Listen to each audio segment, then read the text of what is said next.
శ్రీమాత్రే నమ. జయ గురు దత్తాత్రేయ నమ.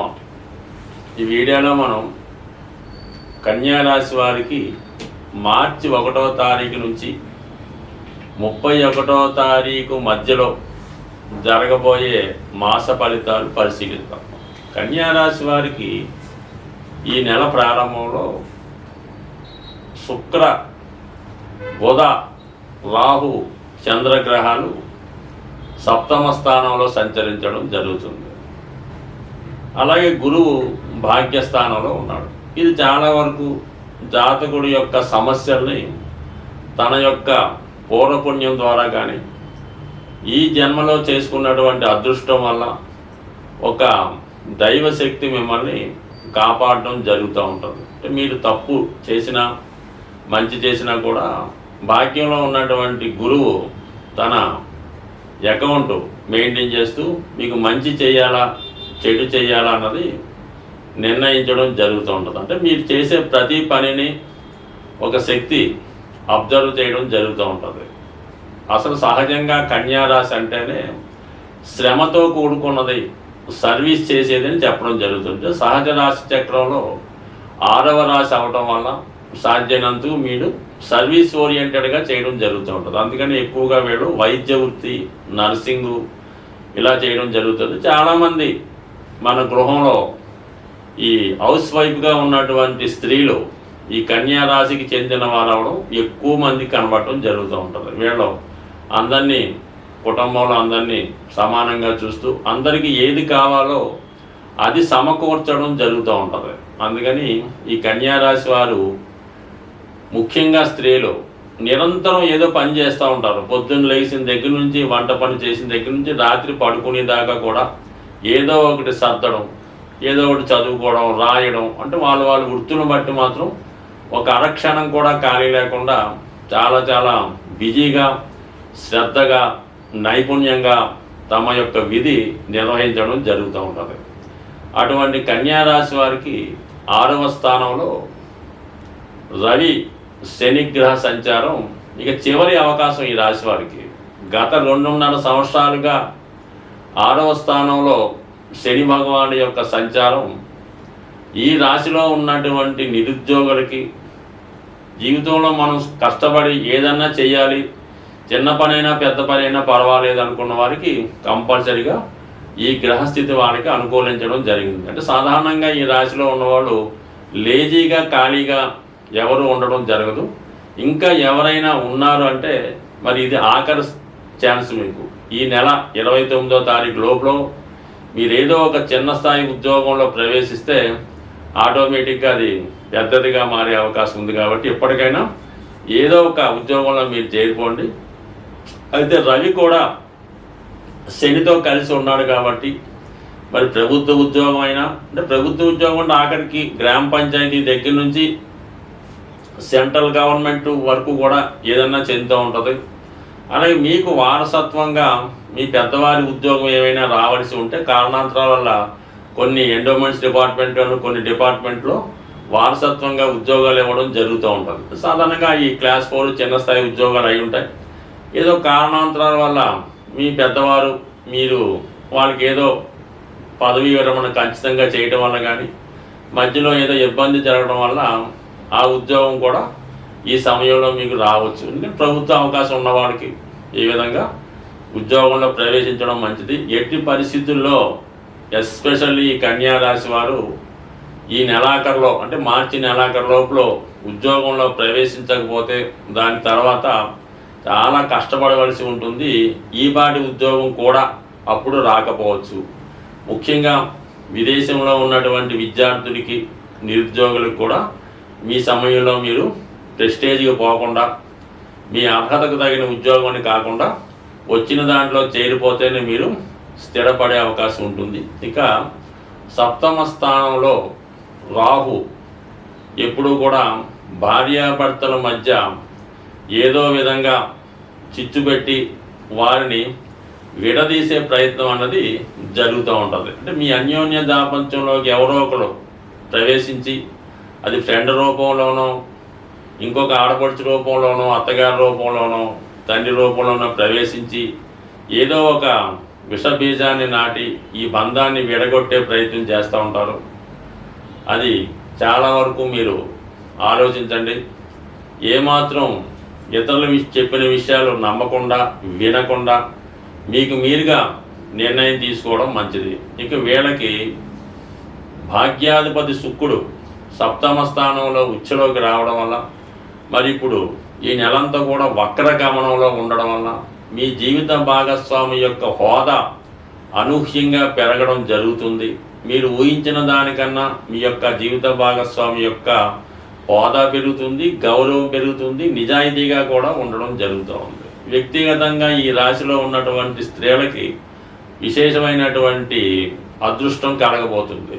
ధనాధిపతి భాగ్యస్థితి, అలాగే భాగ్యాధిపతి సప్తమ స్థితి, అలాగే ధనాధిపతిగా ఉన్నటువంటి శుక్రుడు కూడా మరి ఉచ్చులో పొందడం. ఇక్కడ సప్తమ భాగ్యాధిపతుల మధ్య పరివర్తన. ఇది మీ యొక్క జీవిత భాగస్వామికి విదేశ అవకాశాలు కానీ ఉన్నత విద్యా అవకాశాలు కానీ రావడం జరుగుతూ ఉంటుంది. మరి భాగ్యస్థానంలోకి శుక్రగ్రహ మార్పు అంటే టెంపరీగా ఎక్స్చేంజ్ వల్ల రావడం వల్ల ఈ రాశిలో ఉన్నటువంటి స్త్రీలకి విశేషమైనటువంటి సౌభాగ్య యోగాన్ని, ధనయోగాన్ని, విదేశ యోగాన్ని కూడా ఇవ్వడం జరుగుతూ ఉంది. బట్ ఏదైనా కన్యా రాశి వారికి, అటు స్త్రీలకి అలాగే అబ్బాయిలకి కూడా ఉద్యోగ ప్రయత్నాలు ఫలిస్తాయి, వివాహ ప్రయత్నాలు ఫలిస్తాయి, జీవిత భాగస్వామి ద్వారా మీకు హోదా పెరుగుతుంది.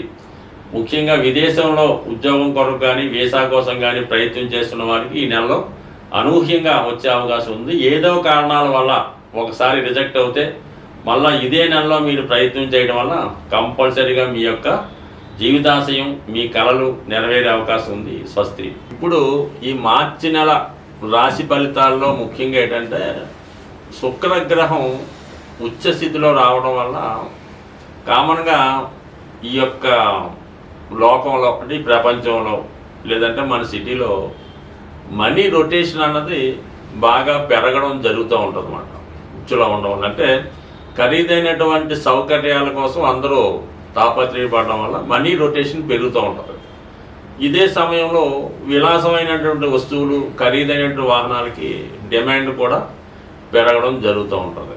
ఈ అందరూ కూడా ఏదో ఒకటి కొనుక్కోవాలి, సంపాదించుకోవాలన్నటువంటి విషయంలో ఉంటారు.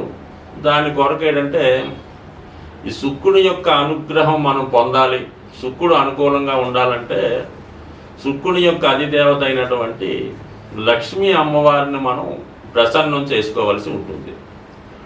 ఈ లక్ష్మీ అమ్మవారిని ప్రసన్నం చేసుకోవాలనుకుంటే మరి కొంతవరకు శుక్రవారం, అంటే కొంత ప్రాంతాల్లో గురువారం కూడా అమ్మవారికి ఇష్టమైన రోజుగా చేయడం జరుగుతూ ఉంటుంది. బట్ ఓవరాల్గా శుక్రవారం అన్నది ఒక ముఖ్యమైన రోజుగా ఎన్నుకొని ఆ రోజు వరకు చాలా నియమంగా బ్రహ్మచర్యాన్ని పాటిస్తూ శుచిగా శుభ్రంగా ఉంటూ ఒక నిర్దిష్టమైనటువంటి సమయంలో కనకదార స్తోత్రం కానీ, లక్ష్మీ స్తోత్రం కానీ, శ్రీ సూక్తం కానీ పారాయణ చేయవలసి ఉంటుంది. అంటే పారాయణ చేయడం కూడా ఎలా ఉంటుందంటే మనం ఏదైతే చదువుతామో దాని అర్థం కూడా కొంతవరకు తెలుసుకొని చేయడం వలసి ఉంటుంది. అలాగే మీ గృహంలో ఒక ప్రశాంతంగా శుచిగా శుభ్రంగా ఉన్నటువంటి రూమ్ని ఎన్నుకొని లక్ష్మీ అమ్మవారి ఫోటో పెట్టుకొని ఎరుపు రంగు పూలతో అమ్మవారిని అలంకరించి ఒక వెండి గ్లాసులో పాలు నైవేద్యంగా పెట్టి ఆ పాల్లో ఏదో ఒక పటిక బెల్లం ఏదో వేసి తేనె కానీ వేసి అమ్మవారికి తేనె కూడా సమర్పించి ఆ ప్రసాదాన్ని మీరు మీ కుటుంబ సభ్యులు మాత్రమే తీసుకోవాల్సి ఉంటుంది. ఆ విధంగా తీసుకోవడం వల్ల చాలా వరకు ఆర్థిక పరంగా అంటే మీ గృహం రోజు రోజుకి మంచి ఇంప్రూవ్మెంట్ రావడం జరుగుతూ ఉంటుంది. అలాగే కొంత అమ్మవారికి ఇష్టమైనటువంటి వస్తువులు సింపుల్గా ఉంటాయి, అంతే ఏమీ లేదు. తెలుపు రంగు గవలు అంటే సముద్రంలో ఉండే గవలు ఒక 11 తీసుకొని ఆ 11 కూడా ఒక మంచి పసుపు రంగు వస్త్రంలో మూటగా కట్టి మీ యొక్క క్యాష్ బాక్స్లో పెట్టుకోండి. లేదంటే గోమతి చక్రాలు ఈ రౌండ్గా ఉంటూ మరి వాటి మీద ఈ యాంగిల్లో క్లాక్ వైజ్లో సింబల్ అలాగా ఉంటుంది. అవన్నీ సరే ఒక 11 తీసుకొని మీ యొక్క వ్యాపార సంస్థలో పెట్టుకోవాల్సి ఉంటుంది. ఈ విధంగా చేసుకోవడం వల్ల సాధ్యమైనంత వరకు మీకు ధనయోగం కలవాలంటే శుక్రవారం రోజు పులుపు అన్నది నిషేధించడం మంచిది. అంటే పులుపుతో చేసిన వస్తువులు అవి తినకుండా మీరు ఆ రోజు నియమంగా ఉండడం వల్ల చాలా వరకు అభివృద్ధి అవకాశం ఉంది. బట్ అలాగే మీ గృహంలో ఒక కలశం, అంటే చెంబు, కొన్ని ప్రాంతాల్లో కలశం అంటారు, అది రాగితో తయారు చేయనటువంటి కలశాన్ని తీసుకొని దాని నిండా సమృద్ధిగా శుభ్రమైనటువంటి వాటర్ వేసి అందులో కొద్దిగా పసుపు ఉంచి, వీలైతే పీచుతో ఉన్నటువంటి కొబ్బరికాయ ఒకటి ఆ కలశం మీద ఉంచి ఇంచుమించుగా వారం అంతా కూడా దాన్ని జాగ్రత్తగా ఉంచి మళ్ళీ నెక్స్ట్ వీక్ కొత్తది పెట్టుకోవడం వల్ల అది ధనాకర్షణ యంత్రంగా మారి మీ యొక్క వ్యాపార సంస్థను కానీ మీ గృహాన్ని కానీ చాలా వరకు ముందుకు తీసుకెళ్తుంది. అయితే ఇటువంటి కలశం పెట్టుకున్నప్పుడు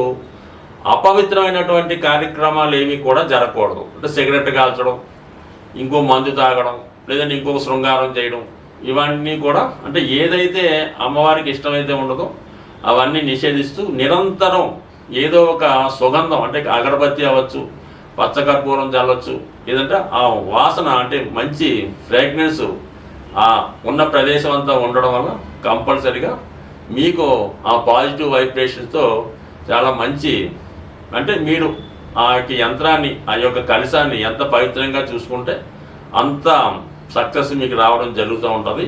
ఎక్కువగా మాత్రం ఎప్పుడూ కూడా ఏదో ఒక అగరబత్తి కానీ సువాసన వెదజల్లి అనేక రకాలు పెర్ఫ్యూమ్స్ అవి వస్తున్నాయి కదా, అవి ఎక్కువ వాడటం వల్ల మంచి జరుగుతుంటుంది. అంటే చాలా వరకు అంటే వ్యక్తిగతంగా మీరు కూడా పరిశుభ్రంగా, అంటే కామన్గా రోజుకి 2 సార్లు స్నానం చేస్తూ ఎక్కువగా స్ప్రేలు సెంట్లు వాడటం వల్ల అంటే ఒక ఐడెంటిటీ, ఒక శుచి శుభ్రత మీలో కూడా ఉండడం వల్ల కామన్గా అక్కడ అమ్మవారి స్థిర నివాసం ఏర్పడి ఉండడం